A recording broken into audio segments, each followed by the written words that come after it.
अरे हाँ जी, नमस्ते दोस्तों। पहले वाला वीडियो जो था वो सही चल रहा था, लेकिन मेरे हाथ से वो दब गया तो वो बीच में रुक गया। तो अभी दूसरा वीडियो मैं बना रही हूँ। तो शायद मैंने आपको ये पैराग्राफ है ना, इसका अर्थ नहीं बताया था, ये बोला ही था उसमें। और मौन नाश विध्वंस अंधेरा, सुनने बना जो प्रकट अभाव, वही सत्य है। अरि अमृते तुझको यहाँ कहाँ अब ठाव। देखिए दोस्तों, कोलाहल है ना सत्य नहीं है। मनु यहाँ पे कह रहे हैं मौन। मौन का मतलब मौन रहना। कोलाहल सत्य नहीं है, मौन सत्य है। नाश सत्य है, विध्वंस महानाश सत्य है। अंधकार, इस संसार में अगर कुछ सत्य है तो वो क्या है? मौन। कोलाहल करना सत्य नहीं है। सत्य क्या है? मौन रहना, विनाश, दुख, महानाश, अंधकार, ये सब सत्य हैं। शून्य बना जो प्रकट अभाव। मनु यहाँ पे कह रहे हैं कि जिसने सब कुछ सुना कर दिया वह स्पष्ट दिखाई देने वाला अभाव सत्य है। अभाव जो है उसको सत्य बता दिया। शून्य बना जो प्रकट, और जिसने सबको शून्य कर दिया वो शून्य, जिसने सबको सुना कर दिया और जो स्पष्ट रूप से दिखाई देने वाला अभाव है वो सत्य है। वह सत्य है अरि अमृते। मनु यहाँ पे कह रहे हैं कि वो सब कुछ सत्य है। मैं बलपूर्वक कह रहा हूँ कि जो मैं सब देखा है, मैं मनु ने सब कुछ आंखों से देखा है ना, तो उसे यकीन नहीं हो रहा।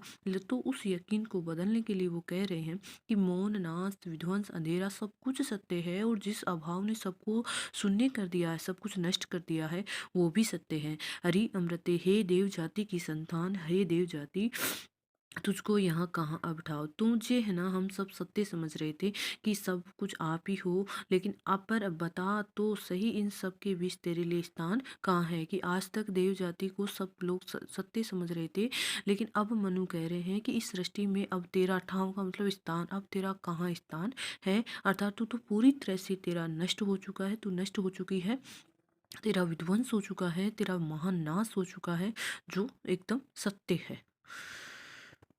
आगे है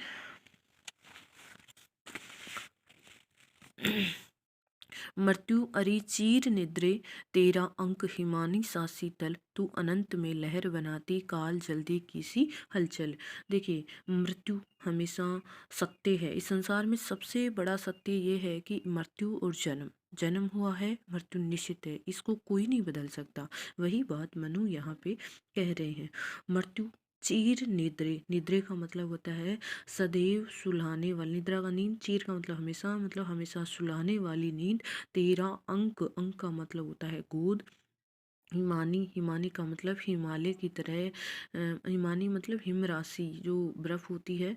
सा शीतल, तू अनंत लहर में, तू अनंत में लहर बनाती। अनंत का मतलब होता है व्यापक संसार, फैला हुआ जो संसार है उसमें। काल का मतलब होता है मृत्यु। जल्दी का मतलब होता है समुद्र। कि हे मृत्यु, तू प्राणधारियों की आंखें सदैव के लिए बंद कर देती है। मृत्यु अरिची निद्रा की तू प्राणियों की जो नींद, जो सॉरी, जो प्राणियों की तू आंखें हैं उनको हमेशा के लिए बंद कर देती है, हमेशा उनको सुला देने वाली है। मनु यहाँ पे कह रहे हैं कि हे मृत्यु अरिचीर निद्रे, कि तू हमेशा जो प्राणी है उनको सुलाने वाली है, उनकी जो आंखें हैं उनको हमेशा के लिए तू बंद कर देती है। तेरा अंक हिमानी सा शीतल, तेरी जो गोद है वो हिम राशि के समान या बर्फ के समान शीतल रहता है। तेरा अंक हिमानी सा शीतल, अंक का मतलब गोद की, तेरी जो गोद है वो बर्फ राशि के समान या हम राशि के समान शीतल रहती है। तू अनंत में लहर बनाती, कि समुद्र में हलचल मचने से जिस प्रकार लहरें उठती हैं उसी प्रकार काल जल्दी किसी हलचल, उसी प्रकार तेरी हलचल के बाद मनुष्य मृत्यु के समुद्र से व्यापक विश्व में जीवन छा जाता है। मनु क्या कह रहा है, देखिए इसमें क्या कह रही है, मृत्यु को बताया है मनु ने, ये चीर सत्य है, इसे कोई नहीं बदल सकता। कि मृत्यु हमेशा व्यक्ति को, जो प्राणधारी व्यक्ति हैं जिनके हृदय मतलब शरीर में प्राण बहते हैं, उनको घोर निद्रा में सुलाने वाली है। और वो कह रही है कि मृत्यु तेरा जो गोद है वो बर्फ राशि के समान शीतल है, ठंडी है। तू जिस प्रकार काल जल्दी, जल्दी का मतलब समुद्र की, जिस प्रकार इस युग में समुद्र में तूफान आने पर लहरें बनती है, ठीक वैसे ही तेरी हलचल के बाद मनुष्य मृत्यु के समुद्र में व्यापक विश्व में जीवन छा जाता है, अर्थात तो मनुष्य का जीवन है वो तेरी गोद में समाहित हो जाता है। तो उम्मीद करती हूँ आपको समझ में आ रहा होगा। अर्थात जब मनुष्य मनुष्य की जीवन होता है तो मृत्यु तो निश्चित है, मृत्यु रूपी समुद्र में वो चला जाता है मरने के बाद में। आगे है, महान नृत्य का विषम सम अरि अखिल स्पंदनों की तू माप, तेरी ही विभूति बनती है सृष्टि सदा होकर अभिशाप। दोस्तों इससे पहले मैं आपको एक जानकारी दे दूं, आपका ये जो वीडियो है, आपका जो ये पार्ट है वो इस वीडियो में पूरा होने वाला है। अब हो या नहीं हो तो मैं कह नहीं सकती, बीच में रोकना भी पड़ सकता है, कोई ज़रूरी नहीं है।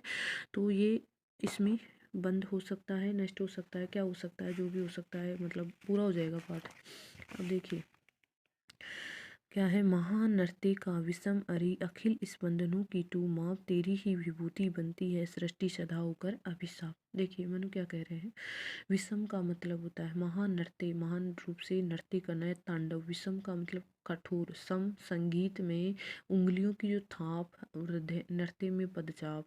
समान रूप से जो सम का मतलब होता है संगीत में जो उंगलियों की थाप निकलती है। मृत्यु जननी ने अंक लगाया, मृत्यु मौत, सॉरी ये कहाँ चला गया, महानृत्य का विषम सम अरि शकल स्पंदनों की तू माप। स्पंदन होती है हृदय की धड़कन, अखिल संसार, माप का मतलब होता है नापना, मापना, अंत करना, तेरी ही विभूति बनती है, विभूति का मतलब महता, सृष्टि सदा होकर अभिशाप, सृष्टि का मतलब जन्म, अभिशाप का मतलब अहित या साप। हे मृत्यु, देखिए सीधा सीधा अर्थ बाद में बताऊंगी, पहले इसको समझिए कि हे मृत्यु, तू सृष्टि में होने वाली किसी महान नृत्य की कठोर पदचाप है, अर्थात जहाँ नर्तक के चरण का दबाव जहाँ पड़ता है वहाँ की वस्तु मिट जाती है।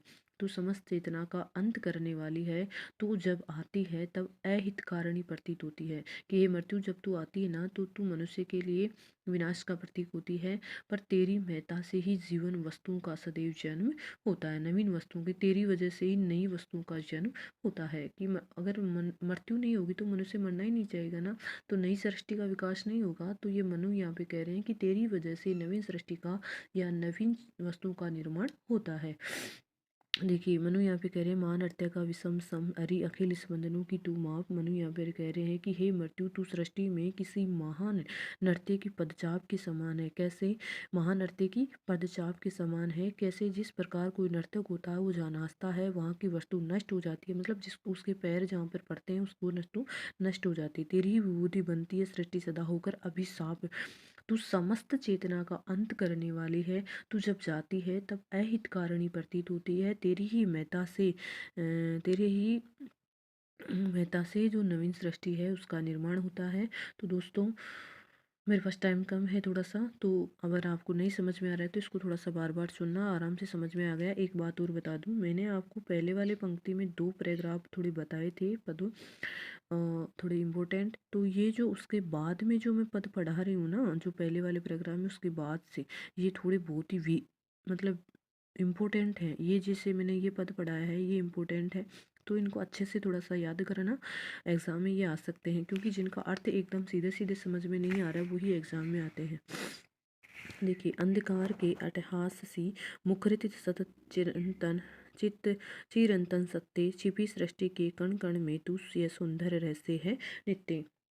अंधकार के अट्टहास सी, अट्टहास का मतलब मतलब जोर देकर हंसना, ठठाकर हंसना, मतलब जैसे राक्षस वाली हंसी होती है ना वो। मुखरित का मतलब होता है सुनाई देना। सतत चिरंतन सत्य, चिरंतन का मतलब अनादिकाल से, नित्य का मतलब स्थायी।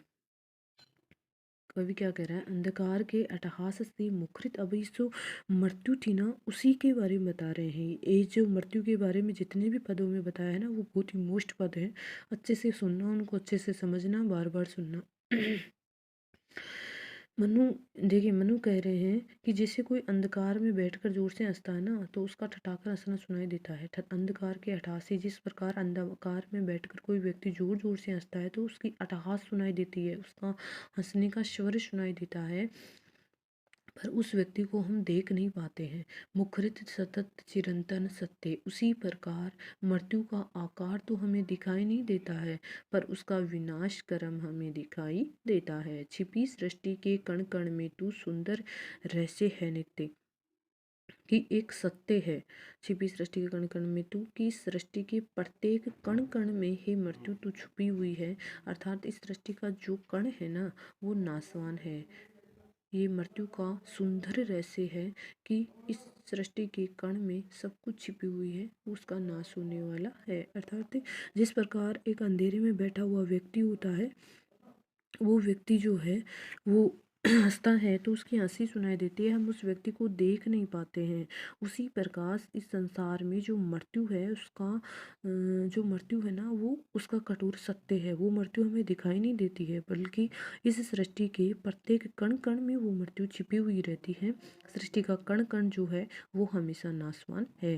तो दोस्तों, उम्मीद करती हूँ ये अच्छे से समझ में आ रहे होंगे, और नहीं समझ में आ रहे हैं तो बार बार सुनना, इनको आराम से समझ में आ जाएंगे। लेकिन ये है बहुत मोस्ट, ये ध्यान रखना आप, कि अंधकार, जिस प्रकार अंधेरे में बैठकर आप खुद इसको प्रयोग करके देखो, अंधेरे में बैठकर आप हंसोगे तो आपकी जो ध्वनि है ना वो तो सुनाई देगी, लेकिन आप दिखाई नहीं देंगे। वैसे ये मृत्यु है, संसार के प्रत्येक कण में विद्यमान है, कि जो जन्मा है ना वो तो एक दिन जाएगा। तो वो दिखाई नहीं देती है मृत्यु, लेकिन सबकी मृत्यु होती है। जैसे पत्ते हैं वो नए विकसित होते हैं ना, लेकिन वो जब झरझर हो जाते हैं तो नष्ट हो जाते हैं, मिट्टी में मिल जाते हैं। वैसे मनुष्य मिट्टी में जन्म लेता है और मिट्टी में ही मरता है। ये बात जो कठोर सत्य है वो मनु यहाँ पे समझा रहे हैं। तो आगे पद है,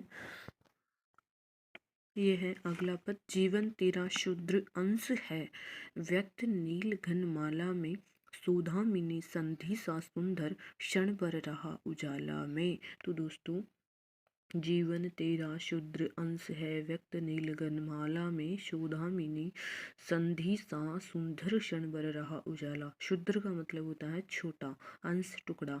व्यक्त, व्यक्त का मतलब होता है, जैसे एक तो होता है व्यक्त करना, मैं बोल रही हूँ तो भी व्यक्त कर रही हूँ, मुख से बोलना। तो ये व्यक्त का मतलब होता है प्रत्यक्ष, सामने फैला हुआ। नील नीला, घन मेघ, माला में, सौधामिनी, सौधामिनी होती है बिजली, आसमान में चमकने वाली बिजली का पर्यायवाची शब्द है। संधि सा सुंदर, संधि रेखा, बिजली की चमक या बिजली की रेखा, सा सुंदर, क्षण भर रहा उजाला में। अब ये जो जीवन है ना उसको क्षणिक बताया है। इस पदों में मनु ने जीवन को क्षणिक बताया है, कि हमारी मृत्यु है वो जी, ये मृत्यु जीवन तो है ना तेरा एक छोटा सा अंश है। देखिए, जीवन तेरा शुद्र अंश है, कि हे मृत्यु तेरा ये जो जीवन है वो तेरा छोटा सा अंश है। व्यक्त नील घन माला में, सुधामिनी संधि सा सुंदर, कि जैसे सामने फैले हुए बादलों में बिजली की सुंदर रेखा क्षण भर के लिए चमक कर छिप जाती है, क्षण भर रहा उजाला, और उसकी बिजली की चमक से क्षण भर के लिए, पल भर के लिए उजाला रहता है।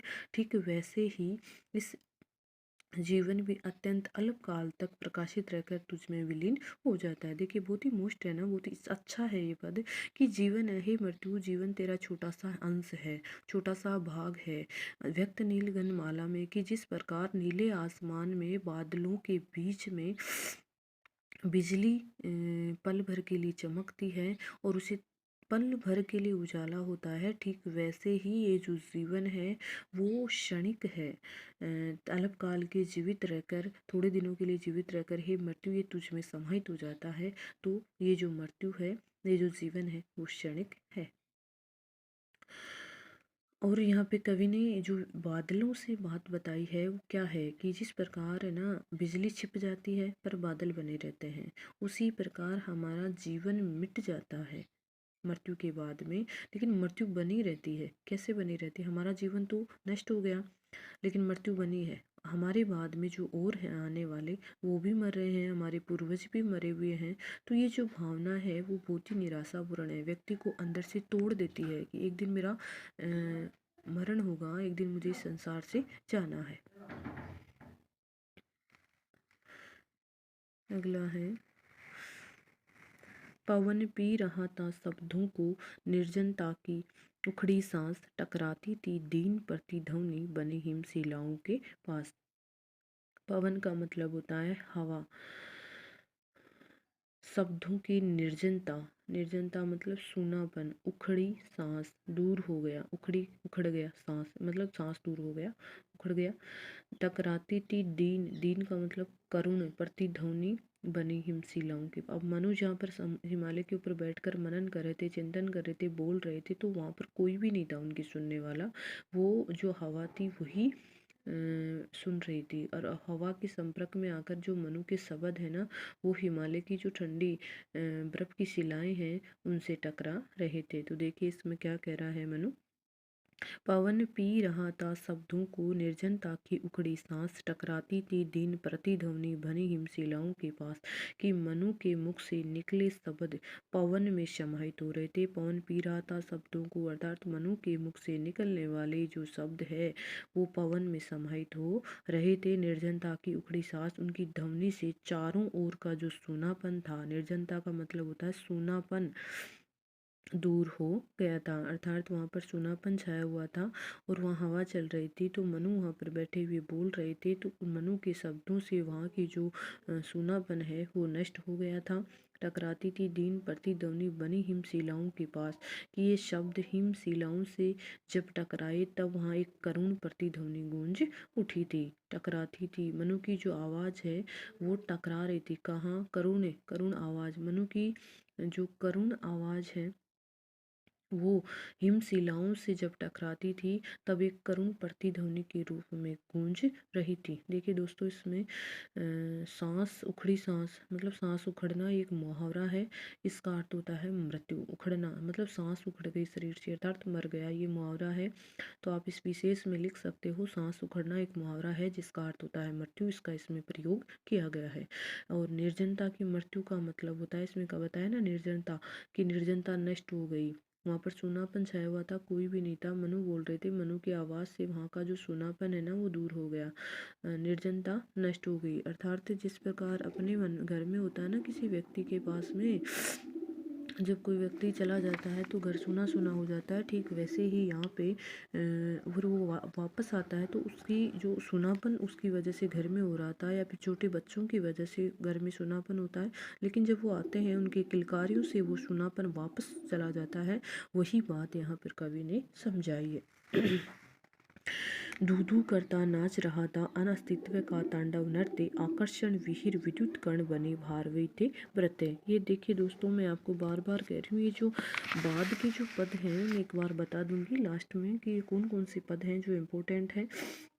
तो आप बहुत ही इम्पोर्टेंट पद है, इनको अच्छे से समझना। देखिए, धू धू करता नाच रहा था अनअस्तित्व का तांडव नृत्य, आकर्षण वीर विद्युत कण बने भारवे भरते। धू धू करता मतलब जैसे आग जलती है ना धू धू करते हुए, तो प्रबल वेग से, इसका अर्थ होता है धू धू करता का मतलब प्रबल वेग से। अनअस्तित्व का मतलब अस्तित्वहीनता, जैसे सब कुछ मिट जाना। अस्तित्व मतलब अस्तित्व है, कुछ है, और अनअस्तित्व का मतलब होता है सब कुछ मिट जाना।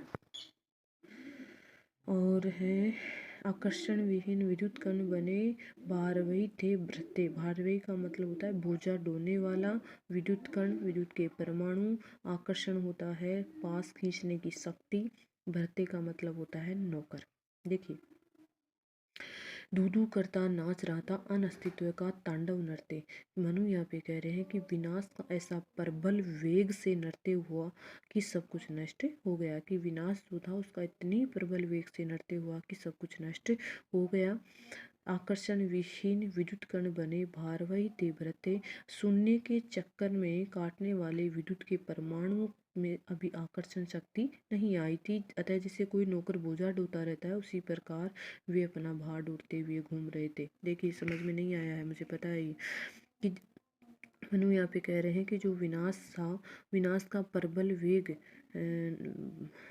सॉरी विनाश जो है प्रबल वेग से नृत्य करता हुआ प्रतीत हो रहा था। धू धू करता नाच रहा था मतलब प्रबल वेग से विनाश नृत्य कर रहा था, अनिश्चित्व का तांडव नृत्य, जिससे उस विनाश के नृत्य से सब कुछ नष्ट हो गया। अर्थात जब प्रलय हुआ तो वो भयंकर तरीके से आया था और उसमें सब कुछ नष्ट हो गया। आकर्षण विहीन विद्युत कण, जिस प्रकार विद्युत के कणों को आकर्षण नहीं मिलता है तो उस मतलब शून्य के चक्कर में काटने वाले विद्युत के परमाणु होते हैं, उनमें आकर्षण शक्ति नहीं आती है तो वो घूमते रहते हैं। उसी प्रकार घूमते रहते हैं जिस प्रकार कोई नौकर होता है वो बोझा ढोता रहता है। भारवी का मतलब बोझा, डोलने वाला, भरते का मतलब नौकर। कि उसी प्रकार जो नौकर है वो बोझा ढोता रहता है, वे अपना भार ढोते हुए घूमते हैं। ठीक वैसे ही इस प्रकृति के अंतर्गत जो विद्युत के परमाणु थे वे इधर उधर चक्कर काट रहे थे। उम्मीद करती हूँ समझ में आ गया होगा। अब देखो, मृत्यु से दृश्य शीतल निराश सी, आलिंगन पाती थी दृष्टि, परम व्योम से भौतिक कण सी। 1 मिनट में इसमें लिख देती हूँ, इसको फिर ऊपर नीचे नहीं करना पड़ेगा। देखिए, मृत्यु सदृश शीतल निराश ही, आलिंगन पाती थी दृष्टि, परम व्योम से भौतिक कण सी, गहनी कुआसों की थी वृष्टि। तो देखिए इसका अर्थ क्या है।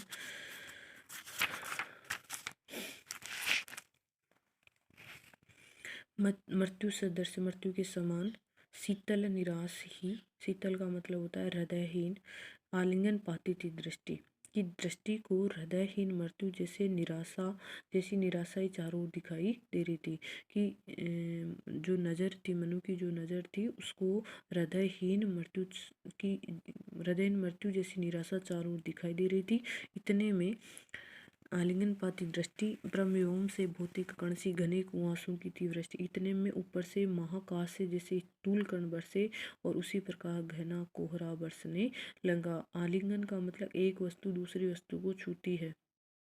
यहाँ पर जो दृष्टि है वो वस्तुओं को छूती हुई पड़ती है, मतलब दृष्टि पड़ रही है। जैसे अपन नज़र से देखते हैं ना, तो जो नज़र जहाँ पे जाके जिसको देख रही है तो उसका आलिंगन बताया गया है। कवि क्या कह रहा है, मृत्यु सदृश शीतल निरासी, आलिंगन पाती दृष्टि।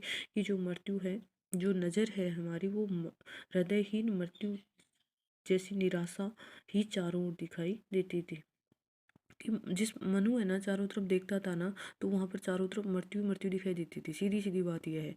अर्थात मृत्यु को हृदय जो नज़र मनु जहाँ पर देख रहे थे ना, उस तो नज़र को या दृष्टि को या आँखों को मृत्यु जैसी निराशा ही चारों ओर दिखाई दे रही थी। अर्थात मनु की आंखों को मृत्यु जैसी निराशा ही चारों तरफ दिखाई दे रही थी। ब्रह्मयोग से भौतिक कण सी, घने कुआसों की कि चारों तरफ सूनापन छाया हुआ था। आंखों को सिर्फ जो मृत्यु है वो ही नजर आ रही थी।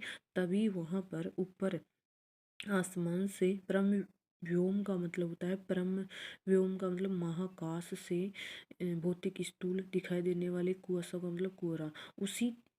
उसी वक्त इतने में ही महाकाश या आकाश से, महान आकाश से स्थूल कण बरसे और घना कोहरा वहां पर बरसने लगा। कोहरे की वृष्टि का मतलब छाया होने लगी, वृष्टि का मतलब होता है वर्षा होने लगी, और वहां पर घना कोहरा छा गया जिसमें कुछ भी दिखाई नहीं दे रहा था। उम्मीद करती हूँ समझ में आ गया होगा। और अब आगे है, ये दिख कैसे नहीं रहा, क्या हो गया इसको।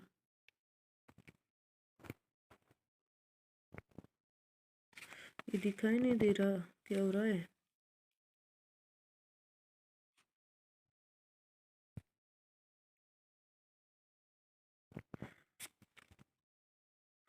दोस्तों, मुझे वीडियो के बारे में इतनी जानकारी नहीं है कैसे बनाते हैं, बस उठाया मोबाइल, पकड़ा, वीडियो बना दिया। अभी एक पद बचा है, इसमें ना दिखाई नहीं दे रहा है, क्या हो रहा है इसको अचानक से। देखिए मैं कोशिश करती हूँ, इसमें दिख रहा होगा, उम्मीद करती हूँ दिख रहा होगा आपको। देखिए इसको अच्छे से आप है ना लिख लेना।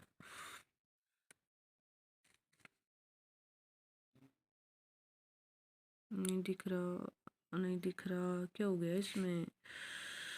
देखिए मैं बोल रही हूँ, आप सुन लेना। ऊपर वाली लाइन है, वाष्प बना उठता जाता था, वाष्प बना उठता जाता था। दूसरी लाइन है, या वह भीषण जल संघात, सूर चक्कर में आवर्तन था, प्रलय निशा का होता प्रभात। देखिए मैं बोल रही हूँ, ये लास्ट का पद बचा है, इसमें साले ये नहीं चल रहा है वीडियो, क्या हो रहा है इसको दिखाई नहीं दे रहा है। ये थोड़ा थोड़ा तो आपको दिख रहा है, ये शायद हाँ दिख गया क्या हो गया था इसके अचानक से। वाष्प बना उड़ता जाता था या वह भीषण जल संघार सूर्य चक्कर में आवर्तन था प्रलय निशा का होता प्रभात। वाष्प बना उड़ता जाता था, वाष्प का मतलब भाप बनकर जब पानी ऊपर उड़ जाता है। भीषण जल संघात, जल संघात का मतलब जल राशि। सूर्य चक्कर का मतलब सूर्य मंडल में आवर्तन था प्रलय निशा का होता प्रभात। मनु यहाँ पे कह रहे हैं कि ऊपर से गिरती हुई उन कोहरों की तहों को देखकर यह संदेह नहीं हो रहा था कि ये भारी जो जल राशि है वही तो कई भाप बनकर आसमान में उड़ नहीं रही है। सूर्य चक्कर में आवर्तन था प्रलय निशा का होता प्रभात। कुछ भी हो, सूर्य मंडल घूमता हुआ दिखाई दे रहा था और नवीन प्रभात के साथ प्रलय का वह विषादपूर्ण वातावरण समाप्त हो गया। देखिए, वाष्प बना उजड़ा जाता था वह भीषण जल संघात। अच्छे से समझना इसको, थोड़ा सा मुझे थोड़ी सी जल्दी हो रही है इसलिए मुझे जोर आ रहा है पढ़ाते हुए, पर कोई ना। वाष्प बना उड़ता जाता था, ऊपर से गिरती हुई जो पानी है ना भाप बनकर उड़ता जाता है। जो ऐसा लग ही नहीं रहा था कि कोहरा इतना छाया हुआ था कि उसमें ऐसा लग नहीं रहा था कि जो पानी है वो जो भयंकर जलराशि है वो भाप बनकर ऊपर उठ रही है। और शोर चक्कर में आवर्तन था प्रलय निशा का होता प्रभात। और कुछ भी हो, इसे सूर्य जो मंडल घूमता हुआ दिखाई दे रहा था। नवीन प्रभात, प्रलय निशा का होता प्रभात। नवीन प्रभात के साथ प्रलय का वह विषादपूर्ण वातावरण समाप्त हो गया। मतलब कोहरा छा गया था ना चारों तरफ से, है ना, तो ऐसा लग रहा था। मनु यहाँ पे कह रहे हैं कि ऊपर से गिरती हुई जो कोहरे की परत थी उससे देखकर यह संदेह हो रहा था कि कहीं ये जो जल राशि है वही तो भाप बनकर आसमान में उड़ नहीं रही, ये संदेह हो रहा था। और कुछ भी हो, उसके बाद में सूर्य दिखाई देने लगा। जो जल प्रलय हुआ था तो अंत में सूर्य दिखाई देने लगा, उस कोहरे के बीच में से सूर्य दिखाई देने लगा। और फिर प्रलय की उस रात के बाद में एक नया सवेरा जागृत हुआ, अर्थात हिलते हुए कोहरे में सूर्य जो है वो घूमता हुआ प्रतीत होता हुआ दिखाई दे रहा था। और निशा जो है वहाँ अंधकार का प्रतीक है, जो प्रलय था उसका प्रतीक है। तो दोस्तों, उम्मीद करती हूँ आपको ये जो कामायनी का चिंता सर्ग है अच्छे से समझ में आ गया होगा। ये बहुत ही मोस्ट है, इसमें आपकी व्याख्या आएगी। और मैंने आपको बताया कि यहाँ से मोस्ट हैं तो आप उनको अच्छे से देख लेना। एक बार मैं बताऊँ, आप जो पद पढ़ाए थे उसमें देखिए ये देखिए, किंतु उसने ला टकराया उस गिरी के सिर से, देव सृष्टि का ध्वंस अचानक श्वास लेने लगा फिर से।